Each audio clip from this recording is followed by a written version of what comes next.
Hi, everybody. Welcome to a very special edition of the Working Songwriter podcast where the tables are turned. I'm not going to be the one asking the questions this time. One of my dearest and oldest friends, BJ Barham from American Aquarium, is going to come on the show and interview me about a new album that I am in the process of putting out right now. And it's kind of a unique album in that it's actually a re-recording of my debut album. My debut album called Nation of Heat was a solo acoustic album. And this re-recording is a complete reimagining of that solo acoustic album with a full band, with members of My Morning Jacket, with members of The Killers, of Jason Isbell's 400 unit. So it's a completely new thing, a completely new album. And I thought, what better person to interview me and kind of hear about this new album process and how the old album came together and how the two dovetail together than my good friend BJ Barham of American Aquarium. So let's welcome him on now. What's up, dude?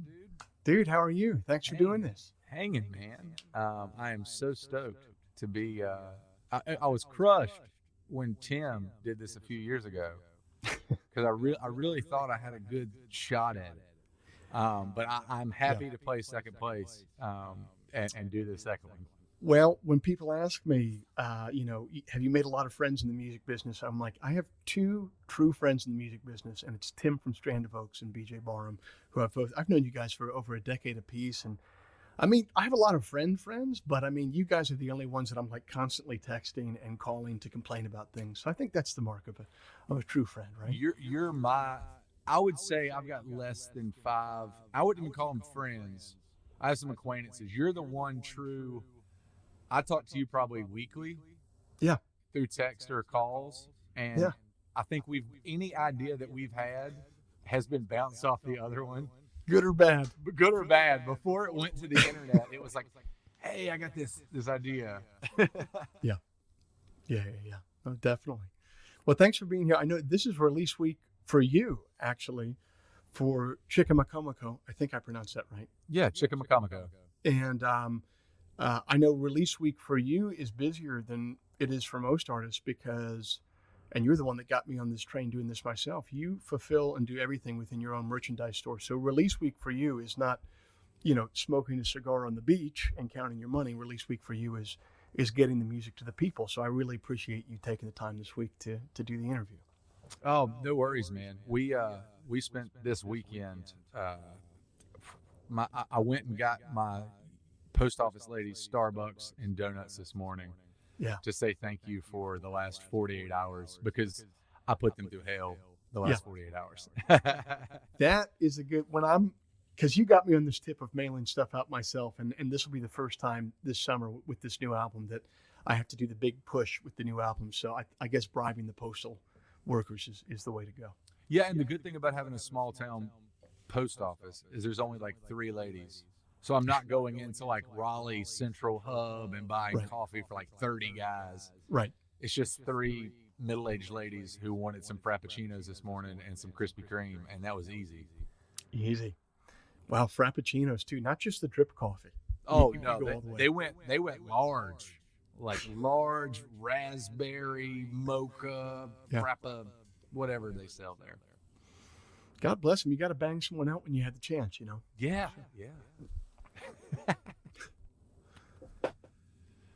Well, right on, man. Well, hey, so first things first, it's crazy. Like you knew this first album when it came out years ago, like 15 years ago at this point, because we randomly met maybe it was random, maybe it wasn't, maybe it was predestined, who knows, but we randomly met when I was touring this album originally DIY style 15 years ago. Yeah, I like how the internet says that this record came out in 2009 because for me, I met you in February of 2008 and I still have my burnt copy that you gave me at the show. And the funny story about meeting you was the promoter at one of our Lincoln Theater shows in Raleigh came up to us like a week before the show and was like, hey, there's this kid. I'm friends of a friend with him. He went to Carolina. Is there any way he can get like a 30-minute spot, 1 of 4? It might have been 1 of 5. Yes, first of 5. It was really like You might have went on at 6 o'clock. Yes. And I was like, sure, whatever. Like, I don't really want a 5-band bill, but if you're asking, yes. And so I remember kind of before I ever met you, there was this animosity of like, fuck this dude for calling in a favor. Like we've already got 4 full bands. Why do I need some folky opening up the show? And I remember being there, and you walked on stage. We talked casually backstage. But you walked on stage, and I remember from the first note, me and 3 or 4 guys in the band couldn't take our eyes off of you. It was, we were standing out front being like, what the fuck? This is better than any band on this bill, including us. And it's happening at 6:15 p.m. And you played for 30 minutes, and I want to say you might have only been able to fit all the Nation of Heat songs in. Those were the only songs I had. Yeah, but it makes me so mad that at that point in your career, that was all you had. Most of us had shitty covers with a couple originals. You had Nation of Heat, which still goes down as one of my Desert Island records. Oh man! Anytime I'm turning people onto you, I'm just like, here's the simplest appetizer. Here's 6 songs. Listen to this. Yeah. And I feel like it's a loaded first listen because it's pretty incredible. Like when I compare it to John Prine's debut, I'm not saying that because you're my friend. Me and you have told each other honestly, good and bad. Yeah. It's one of the only things I can equate to a debut being flawless. Oh man. Guy Clark's up there, but this record, I remember it was in the van for 2 to 3 years straight. And very rarely in a 6-man band does everyone agree on something. Nation of Heat was one of those ones that when it got put on, everybody was like, oh, fuck yeah, Joe Pug. And I think that was the start of our friendship. I think paths crossed occasionally, but I'd say by 2012, we were pretty thick as thieves. Anytime one of us was coming through a town, you introduced me to so many great musicians. Your opening acts, I guess, at the time. So I'm very thankful for that, and just thankful for a decade plus of songs and friendship. Oh man, mainly that, man. I do have to say, because you come out every time I was playing in the Triangle, and then I was living in Austin, Texas, and what was really interesting, and I'm sure you've talked about this a million times, you've probably talked about it on my podcast before, the way that, American Aquarium was heading in this direction. You didn't know where it was going to go. You basically make Burn, Flicker, and Die, which is going to be your last record, and then you're basically discovered in the Red Dirt circuit in Texas, which rejuvenates your career. Obviously, things would blow up from there in a crazy way, but that's like what took you off of life support. Well, I happened to be living in Texas when that blew up for you. So I felt like you would be in Texas like 4 times a year, and I get to see you when you come through Stubbs at Austin or wherever. Yeah, I remember those days as we got to come by the house, and this is before either one of us had kids. We were still wild free and just songwriters living on the run. And it was a weird time for us because 2012 was supposed to be like this end, and then Texas kind of saved everything, which was, we didn't see it coming. And I still have the text messages, like screenshots of the text messages of that first show we played at Stubbs, and you were sitting in the balcony, and you live texted the show. So when I got off stage, it was like, you have 175 text messages from Joe Pug. And I literally, it was like a sports commentator, song by song, breaking it down, what you like, what you didn't like. It was one of the greatest show moments ever. Because when friends come out, you always get the obligatory, man, great show. I had to head out early, but man, it was good seeing you. I got off to literally a play-by-play of a 90-minute set, and it was beautiful. Well, I've always been a fan, but I'm pretty sure that when I don't drink as heavy as I used to drink back then, but I was drinking pretty heavy at that time, and I was such a fan of my favorite album of yours remains to this day. I like it all, but my favorite album remains Wolves, which Brad Cook produced. Just love that record so much. And that show, I mean, you basically played that song, maybe not that record, not in order, but you basically played all the songs, all for Wolves. And so I was just up in the balcony.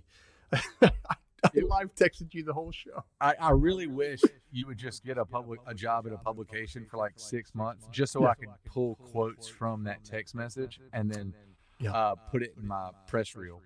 Well, there you go. So I've got a few questions, man, because I met you in 2008, but I don't really know a lot of the origin stuff of where Nation of Heat came from. I know you went to Carolina, you left, moved to Chicago, Carpenter, all the the bullet point bio stuff. But what led to, I guess, the songs that would become Nation of Heat?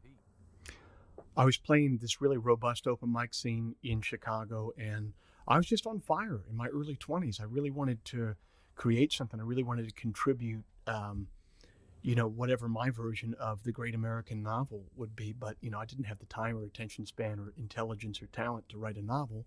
But songs are shorter and easier to get your hands around. And so I was just really inspired by that idea. I was really inspired by, obviously, as you can tell from what that early album sounds like, early Dylan.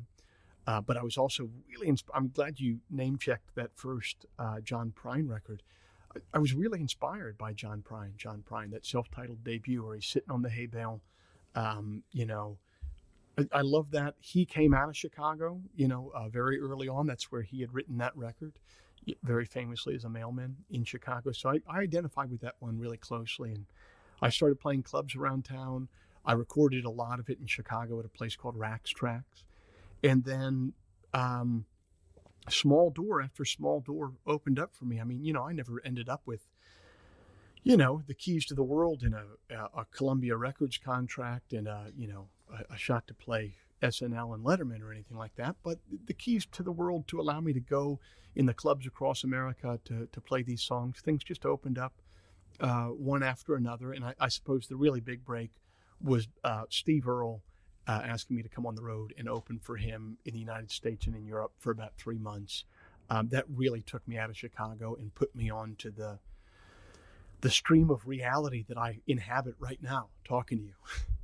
Yeah, that's a pretty massive break.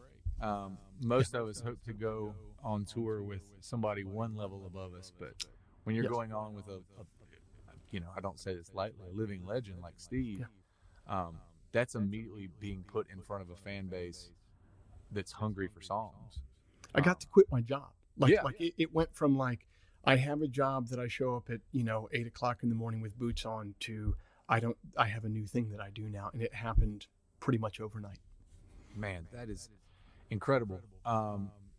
So I've read some of the lore about trading favors for recording sessions or sneaking in late at night. Were you Christofferson style, like just a janitor who hung around until nobody was singing to a microphone and then playing some songs? Or was it like a classic early band trading favors for scratch studio time? I had a buddy who was in classic music business fashion. I don't know how they really get away with this, but it's like, if you're the intern, you just straight up don't get paid.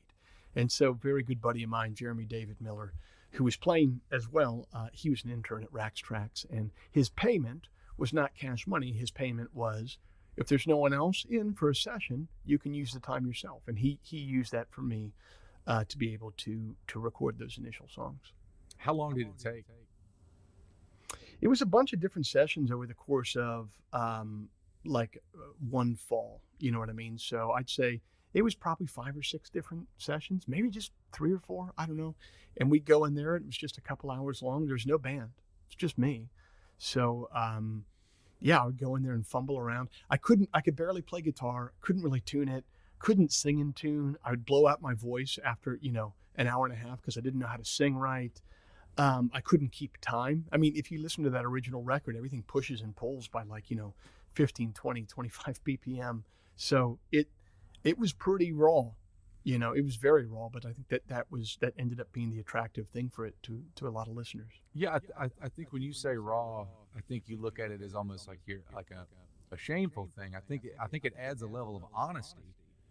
And that's the good thing about an acoustic guitar with no drums is the average person listening isn't hearing it push and pull. They're listening to a Right. guitar and you singing to that guitar.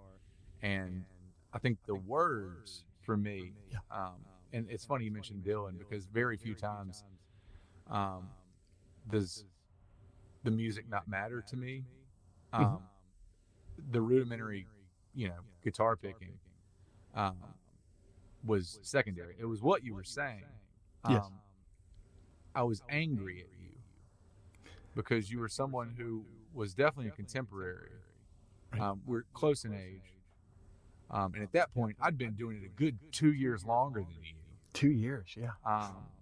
Ages when you're 22 years old. It is. Yeah. I was so angry that your one-liners, Mm. like everybody, when you're young, if you can get one-liner into a song, you're happy. Yeah. Yours was just a song of one-liners. Yeah. And then you would get to the next one, and it was just another song of really great one-liners. Yeah. That all made this beautiful big picture. And it made me so mad because I was like, how did he get this good this early? Like, do I need to start being like a carpenter? Like, do I need to am I wearing the wrong boots? And his Adonis-like good looks. I mean, to boot. I mean, just what is this David Gilmour in 1972? Like it was. I'm sure it was a tough pill to swallow.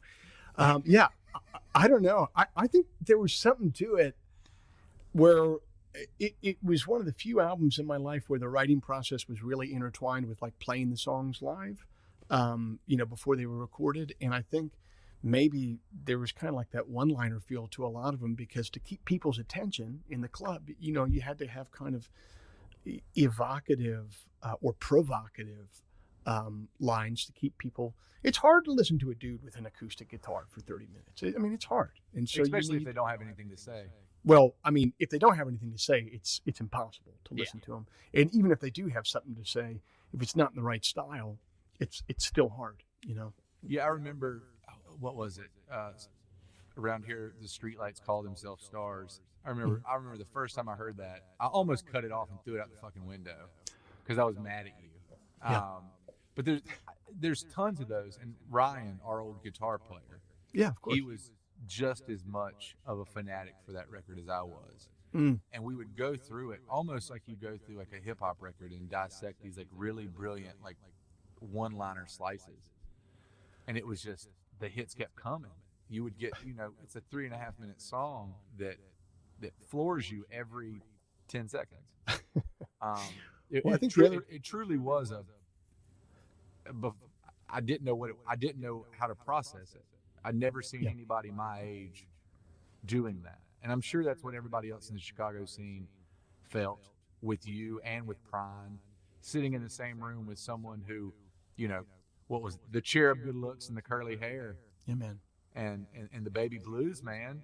And then all of a sudden you start spitting songs like that 35 and 40-year-olds can't write. It was truly remarkable. Well, but now I'm 35 and close to 40 years old, and now I'm a person that can't write songs like that anymore. So get out of here. Get out of here. It all comes back to haunt you in the end. Yeah, it's a weird record. I don't know. It's weird. I don't think you had this experience because your breakthrough record was a couple records in. Burn, Flicker, and Die was a good, 4 or 5 records in? Yeah, that would have been record 5. 5. Okay. So for me, to me, when I think of that, you can invest a lot more of your ego in being proud of a record that took you 5 to get to, because you had to learn a lot of stuff to do it. And it's like, I busted my ass on the road and in the studio and learning my instrument. And yeah, I'm glad people like this. I worked at this. For me, I have a weird relationship with Nation of Heat because just out of the gate, it just seemed to work really well. You know what I mean? And it's still, to this day, the album, that is what 85 to 90% of people who come to my shows, that's the album that they know. That's the album that they want. I got to get to 6 out of those 7 songs every time. So I kind of have a weird relationship with it because, the egotistical part of me feels like I can't take credit for it in a way. You know what I mean? Whereas other albums that I've labored over that, spent all this time on, they just don't catch people's attention quite as much. I don't know what to make of that. I do know that I've kind of come to peace with it. I'm like, man, I'm just glad I have something that some amount of people are interested in listening to.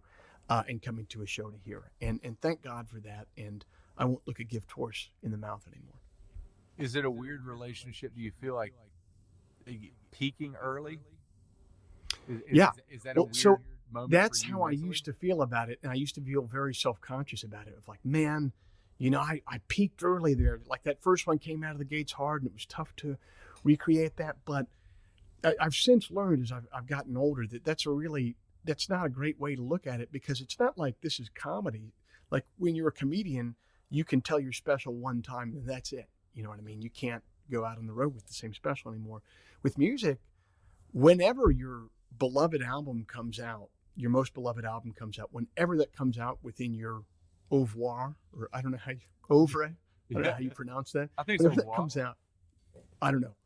Um, We'll get People are going somebody to want to ring in. continue to hear those songs over time. You know what I mean? And you can, whether it's album 5 or album 1, people don't give a shit. They just want to hear you close the show with it. They just want to hear you close the show with I Hope He Breaks Your Heart. They just want to hear you close the show with Speak Plainly Diana or Hymn 101. They don't give a shit if it's on record 1 or record 5, and they shouldn't. It doesn't matter, you know? Yeah, I think it's very much you've got a 18 song clip every night that you're Yes. trying to fit, and you're trying to put the best punches in those 18 songs. Yes. So I think it's amazing that you came out of the gate with just 7 punches that 20 years later still stack. People still want to hear him. I was in Columbus, Ohio a month ago, and there's a room full of, I was about to say kids. They're about my age now. They're mid-30s now, but Yeah. there's a room full of people there that they still want to hear that same damn song, man. It is not lost on me how wonderful that is. It's not lost on me at all. That's the beauty about time and place. Yeah. I still, when I hear that record, it reminds me of midnight to 4 a.m. drives going from, one self-booked menu venue to another self-booked Menu venue. Baby.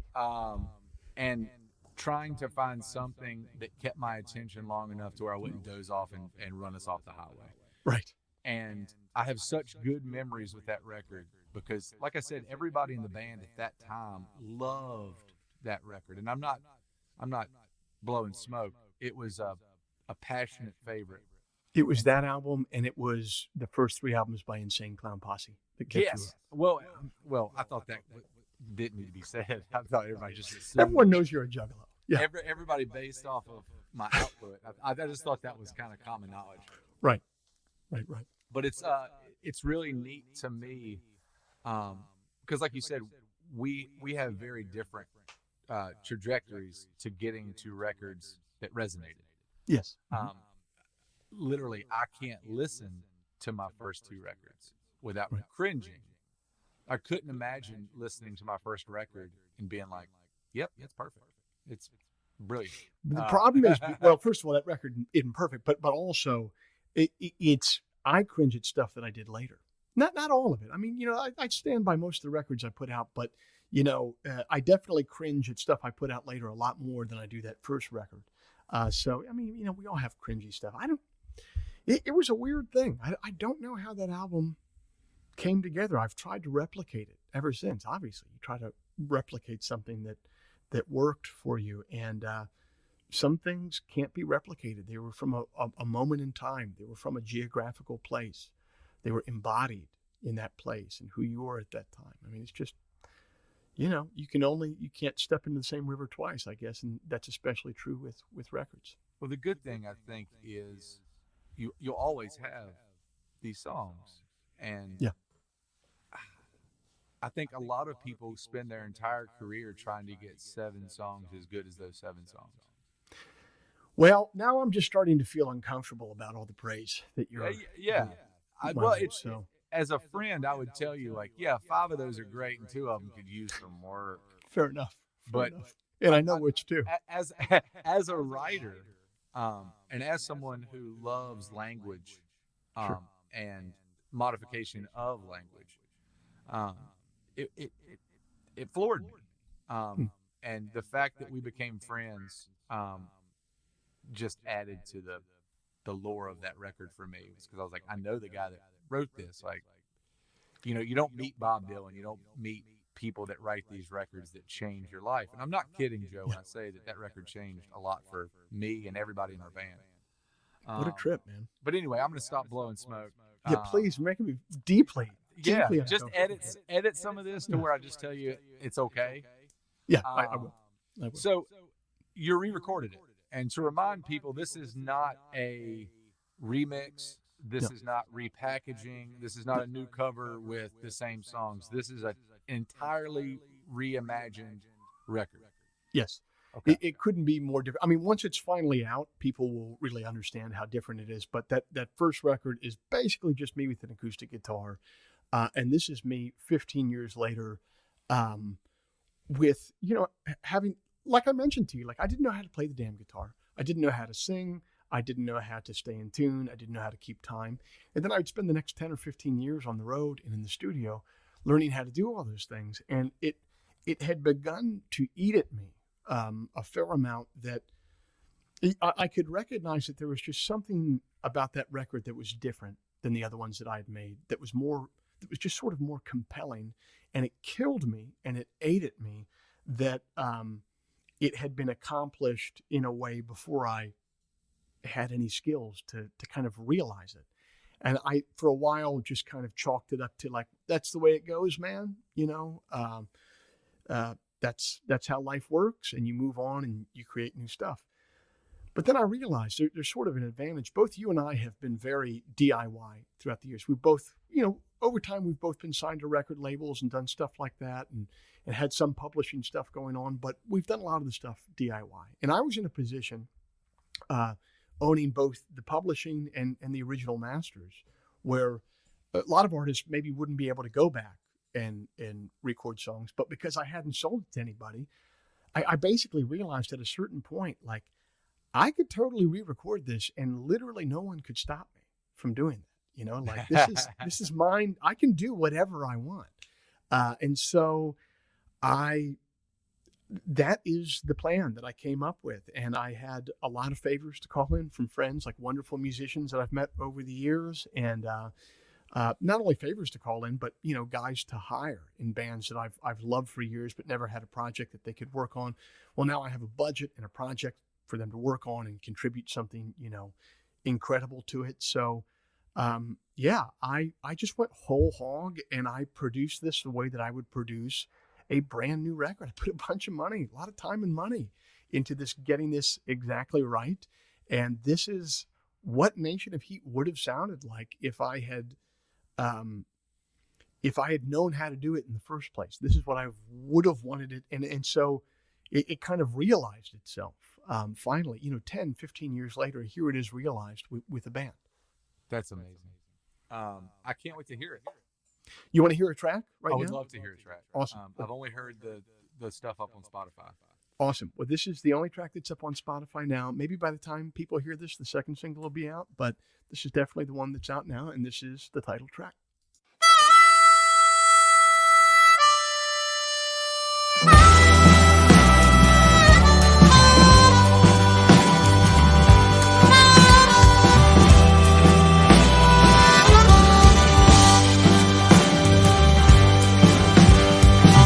Across from the prison and beside the Great Lake,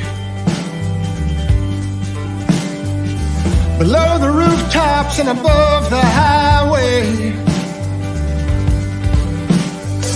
the spirits pay rent on the basement they haunt, and the painters just draw pictures of the things that they want. Cook my dinner on the blacktop street. I come from the Nation of Heat. Outside the train station there's a bold painted sign. It says, try to be patient, don't forget to choose sides. We got the loudest explosions you ever heard. We got $2 soldiers and $10 words.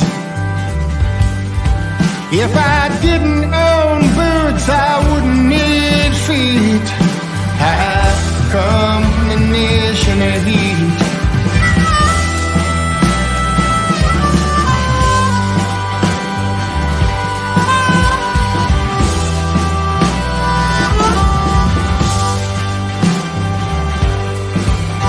So swift and so vicious are the carnival rides. In the carnival bark, we'll yell your name for a bribe. We got billboards for love and Japanese cars.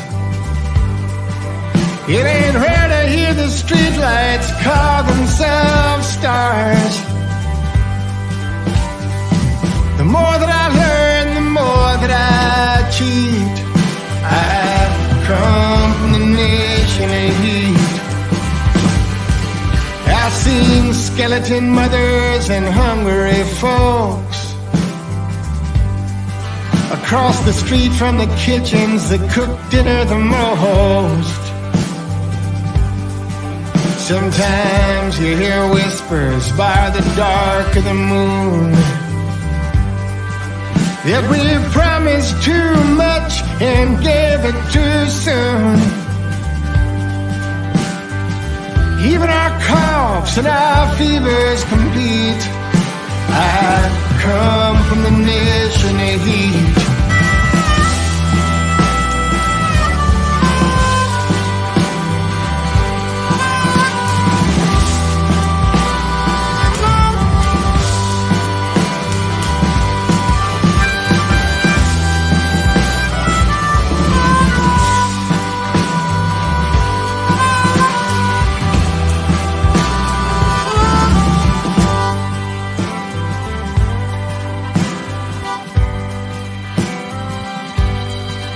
Blackened borders with smiles, our immigrant sons.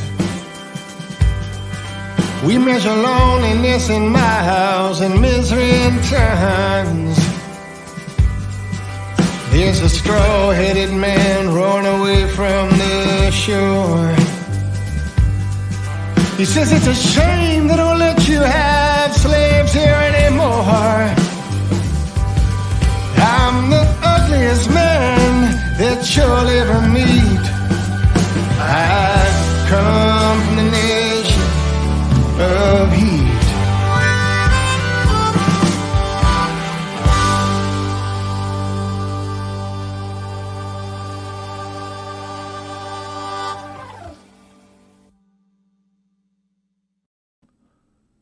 So yeah, man. So good. So good. Who's playing drums on that? Yeah, so that's Mark Stepro. Mark is a drummer I've known for years. I first met him when he was playing on the road with Hayes Carl, and now he didn't go on the road too much anymore because he's become the producer Butch Walker. He plays on a lot of Butch's stuff, and then when he does tour, he's on the road with Jacob Dylan in the Wallflowers. Oh, that's a rough gig. Yeah, rough gig. Yeah, tough rough gig. Yeah, it swings so nice. Like there's a vibe, and you know it's funny. I'm sure you're tired of hearing it, but the early version of that song is extremely Dylan-esque. Yeah, of course, in one of the best ways possible. This is also Dylan-esque, but like full band, more of a blonde on blonde type of feel for sure. 100%. Yeah, and it's got that vibe that like the drums are just monster. Mark, bravo, man. He that's the perfect example of, you know, when you're younger and you're playing with people, you just, chances are you don't know someone who can play their instrument like that. I mean, 100%. Like there's a 99.99999% chance that you don't know that guy, and even if you did know him, frankly, you couldn't afford him or get him to play on it. And, exactly. You were dealing with owner operators in the early days. Yeah. And when you came down to, do I want to play? And everybody wants to play as loud and fast or as much as they can. Yes. And that right there is a professional drummer who's playing to a song and serving a song. Yes. And man, that is, it's when the band can show off like that and not step on the song at all, where the vocals are still out front, the message is still clear, but you're also find yourself moving to it.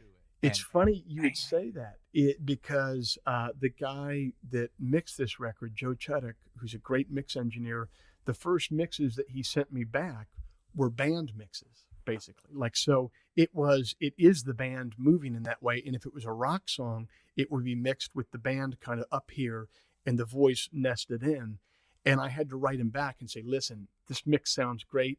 It's going in the right direction, but here's the deal.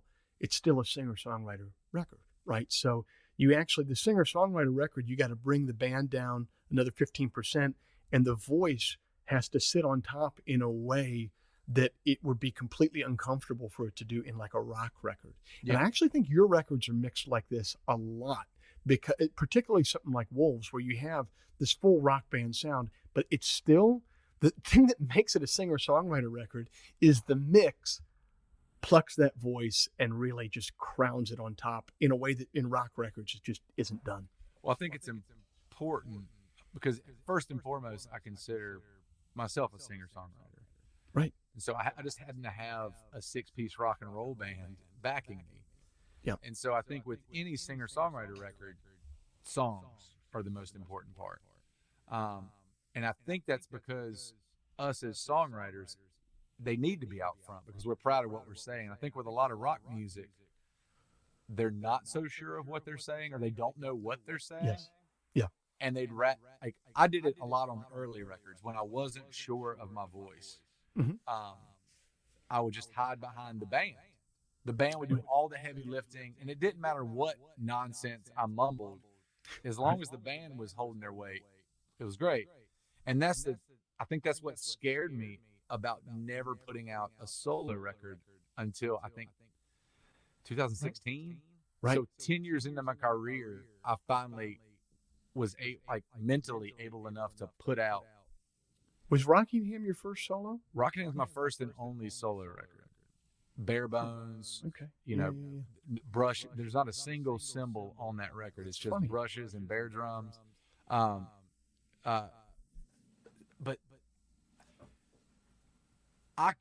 do you have any more we get to listen to? Because not in this particular episode. I'll send you a link to the rest of it. But I need to hear the rest of this because it's reminding me of Dylan. Yeah. Which, again, in a good way, not in a rip-off way. But it's also reminding me of like a different stage of Dylan. Like your first was like the first couple records of Dylan, and this is no. I've got the band behind me. Yeah. I think Dylan is really interesting in that he basically invented the job that me and you have, and so in some ways it is really tough to evade comparisons at a certain point, and at a certain point you just have to embrace it and realize that, you know, hey, that's just, if you weren't the one that invented the paradigm, then, you know, tough on you. And there's probably some tough parts about inventing a paradigm that you would want to have to deal with yourself. So, you know, maybe just be grateful and move on. I think any songwriter worth their weight gets compared to Dylan at some point in their career. Sure. You know, it's all derivative. And so, like, he invented it. Pop culture, folky singer-songwriter. Yes. I mean, it was just and it was at the center of culture at that time. Like, when he would put out a record, they'd have, like, these press conferences. You know what I mean? And, like, and that is just such a different, you know, compare that to 2022, where even if you're in, like, a big band, like a massive band, like, trying to get people to listen to your new album, just listen to it. And it's free on Spotify. Just listen to it. That's hard. Yeah. Much less get people to show up at a press conference to hear that in 3 weeks you're going to put out a new record and it's going to be on the radio, and maybe they'll be able to buy it at a record store three weeks later. I mean, it was just a different cultural time. Yeah, and that whole era was a phenomenon. He became a superstar. Absolute superstar. Folk singers weren't superstars. Woody Guthrie wasn't a superstar. No. Till much later in life. After the legacy. Even then, never really graduated to like that next crazy level. I think the legacy of Woody Guthrie is more famous than actually Woody Guthrie. Absolutely correct. But Dylan was a superstar. Yes. And he was just an acoustic guitar and Yeah. a voice, and not He a good was- voice. He was the Ed Sheeran of his time. Please tell me this is being edited out. Yeah. Blasphemy. Yeah, I think that as long as the rest of the record stays true to that, I think that not only are more people going to be brought to the table, but Yeah. everyone who is already sitting at the table is going to be satisfied with this second helping. I hope so. And if not, that's fine. I just really, like I told you, it had been eating at me, and in some ways, I was like, I gotta do this for me, and maybe worst comes to worst, I'll break even on it. But I just had to put it together. That's the fun part about art. You created this thing. If you made this thing a year ago and then tried to reinvent it, like that's such a cool idea. Like, hey, this is the first thing I ever did.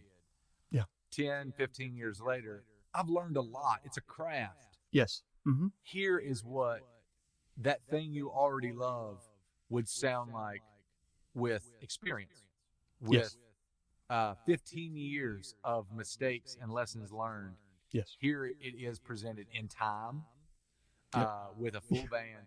Like Yeah. I said, I'm not going to lie to you, Joe. I was worried that the band was going to step on something that I loved. Yes. But that band only added to it. Yeah. And it's a rare thing. It is. I had the opposite worry when I started working on it, which is like, I was like, all right, I don't want this to be acoustic guitar, like Nation of Heat with a rhythm section behind it. Like, so acoustic guitar, but we kind of paste a rhythm section. And so for that reason, like the first album is voice and acoustic guitar. This album, there's no acoustic guitar on the entire album at all whatsoever. Wow. And that was very intentional because I didn't want it to just be Nation of Heat with a rhythm section. I wanted it to be, I wanted the band to have the opportunity to take over, but not take over. Who's doing that B3 work? That is a guy named Phil Cronengold from Los Angeles. He also played all the B3 and accordion on my record, The Flood in Color.